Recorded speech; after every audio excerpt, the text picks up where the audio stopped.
I'm just going to go ahead and start. So if you could, we can go to the next slide. I would really appreciate it. Rebecca is controlling my slides, so I do have to tell her next. Rebecca? Hello? Yes, go ahead. Okay. So can I have you go to the next slide, please? Yes, we're on the Epilepsy Facts. Are you there as well? No. Oh, no. I think it. Oh, there I am. Okay. So as you all know, epilepsy affects about 1% of the U.S. population, and there are about 10% Americans. 10% of the Americans will experience a seizure in their lifetime, with the highest incidence occurring in early childhood and late adulthood. So what we say is that in the epilepsy world or in the medical field, we say that epilepsy has a bimodal distribution where you have an increase in number of patients with epilepsy in early childhood and again in late adulthood. It is the third most common neurological disorder in the U.S. after Alzheimer's disease and stroke, and more than half million adults aged 65 and over in the U.S. have epilepsy. This year, about 200,000 people in epilepsy people in the United States will be diagnosed with epilepsy, and about 25,000 to 50,000 people will die of seizures and related causes. So these are some of the facts that I got from the EFA website, which you guys can access to. So let's go to the next slide. Medications are the first line of treatment of epilepsy. And usually with medications, we can do either a single medication or multiple medications, depending upon how well the first one agent control, upon the severity of the illness and also the type of epilepsy. The other modalities available are neurostimulation, vagus nerve stimulator, is one of the examples of neurostimulation, and of course surgery, which is usually considered last line in a lot of patients. Surgery is, if you do qualify for surgery, the VA does offer surgical procedures for patients with epilepsy. It is a long, drawn-out process. We have to try different medications, and if the medications don't work, then you will be admitted to the epilepsy monitoring unit for further workup, and then we have to figure out if you are a candidate of surgery because with multiple tests. So the neurologist, the social worker, the case managers, and the neuropsychologist and the pharmacist, they all sit together and will decide whether you will be a candidate of surgery or not. And again, it's risk versus benefit. So we have to look at the whole process, and the neurosurgeon is also a part of this whole process. So it's a long, drawn-out process, and it's not considered first line. So can we go to the next slide, please? Okay, so these are all the anti-epileptic drugs available on the market. I have listed them by generic name or their chemical name. I have not listed the brand names. In the VA, we usually follow chemical names or generic names. And as you can see, if you look at phenobarb, it was the first anti-epileptic brought into the market in 1912, and today we are at 2016. So you can see the number of anti-epileptic drugs that we have on the market. The talk is only 25 minutes long, so I cannot go over every single anti-epileptic drug, but I can definitely talk about these medications in general, and then if you have any specific questions during the Q&A session, I can answer those. So I'm going to talk about the next slide. Can we go to the next slide? Okay. So when we treat patients with epilepsy, multiple studies have shown that about a third of patients usually respond to the first anti-epileptic drug and are seizure-free. About another third of patients will be seizure-free with a third of patients or more will be seizure-free with the second drug. They have to be switched from one agent to another agent. Another third will be seizure-free or have better seizure control with multiple drugs. And then you have another few patients who will not be seizure-free. 4% of the patients will not be. And then you have another, I'm sorry, I apologize. You will have another 4 or 5% of the patients who will be candidates for surgery. So this particular pie chart that I have shown you is based on a study that was done published in 2000 by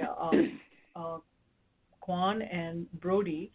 They did this study in Europe, and these were the results of the study. And since then, a lot of other studies have duplicated their results. So can we move to the next slide? Yeah. So how do we select medications? Medication selection is driven by seizure type. We also look at the treatment guidelines and also the FDA approved, what the FDA has approved, the indications out there.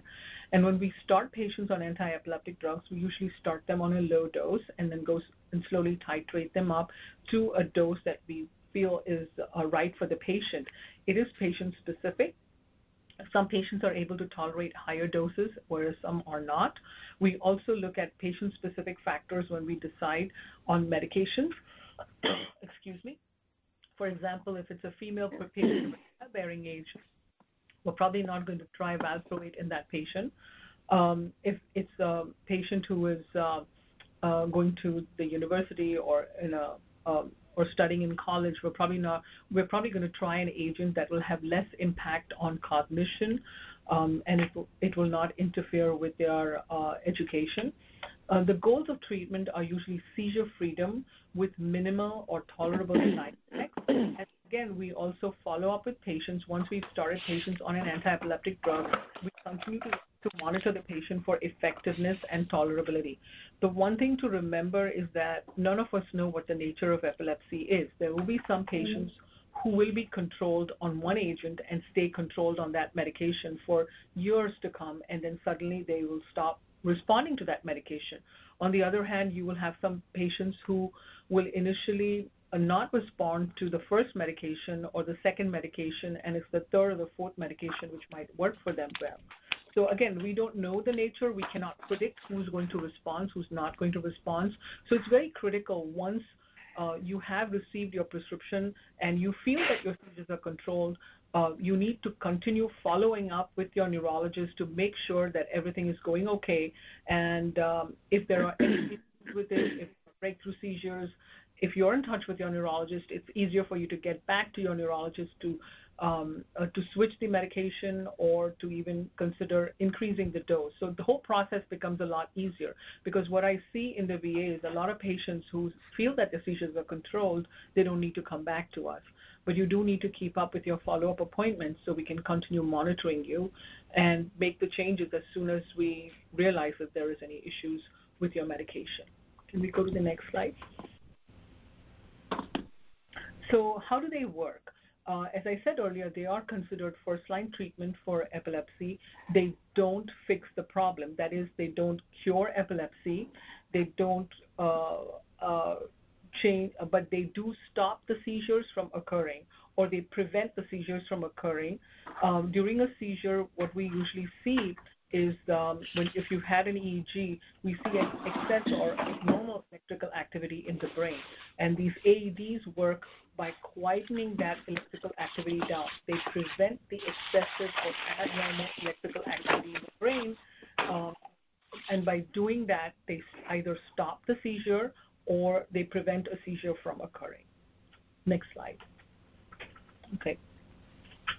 Can we go to the next slide, please? Okay, so these anti-epileptic drugs do have side effects, and I'm going to talk about some of the serious side effects that you need to watch out for. One of them is rash. These drugs as a group are unique, and they have unique side effects. So rash is something that we always worry about with these medications.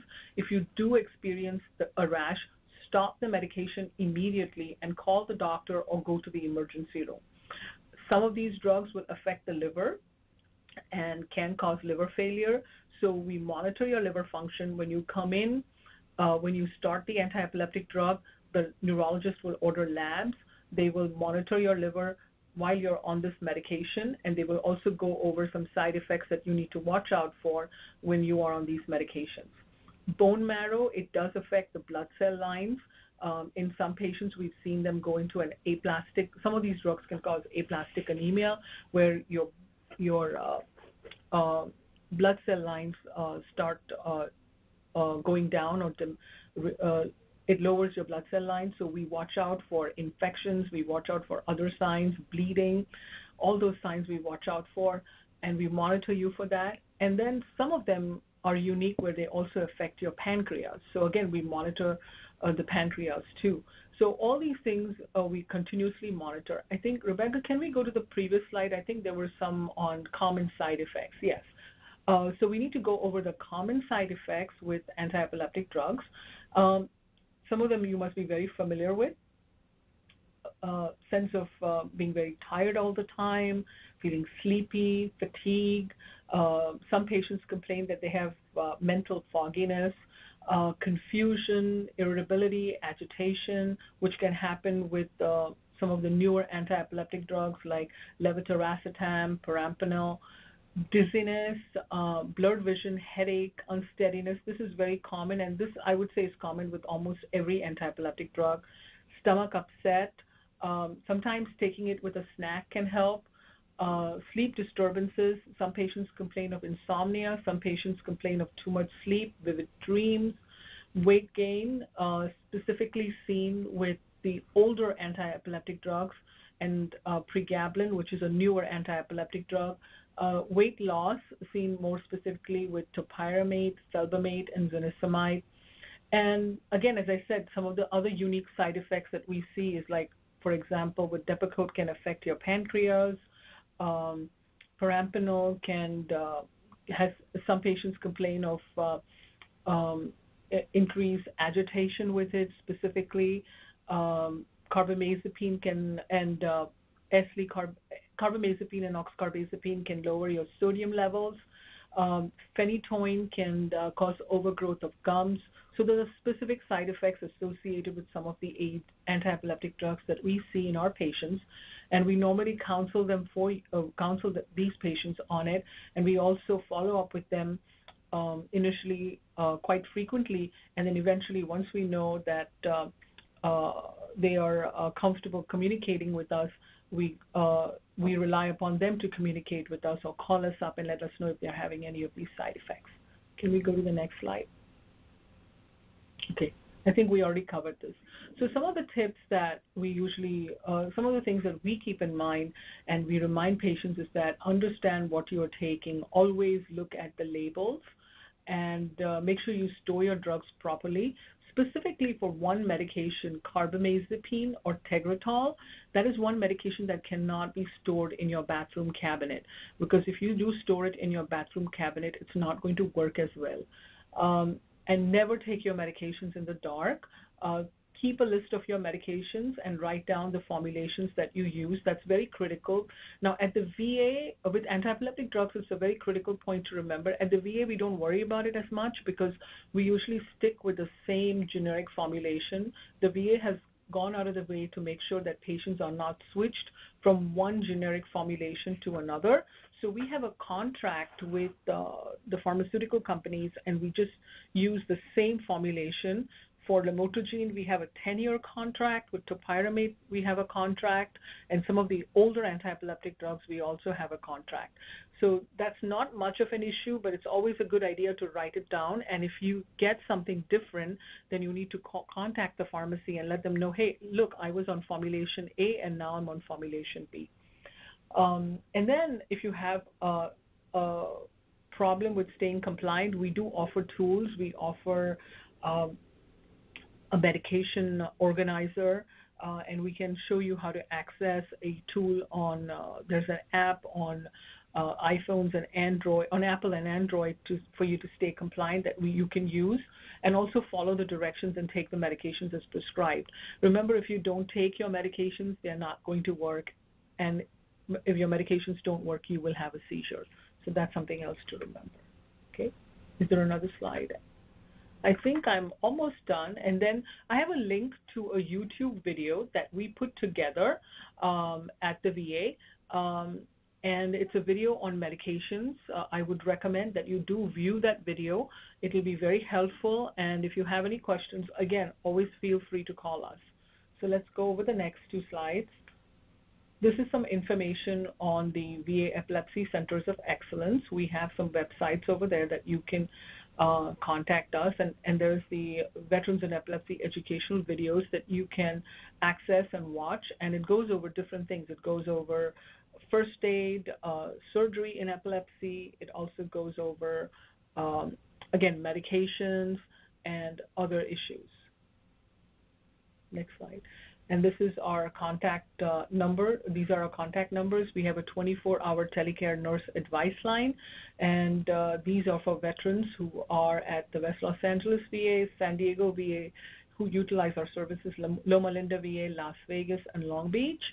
The number is 1-877-252-4866.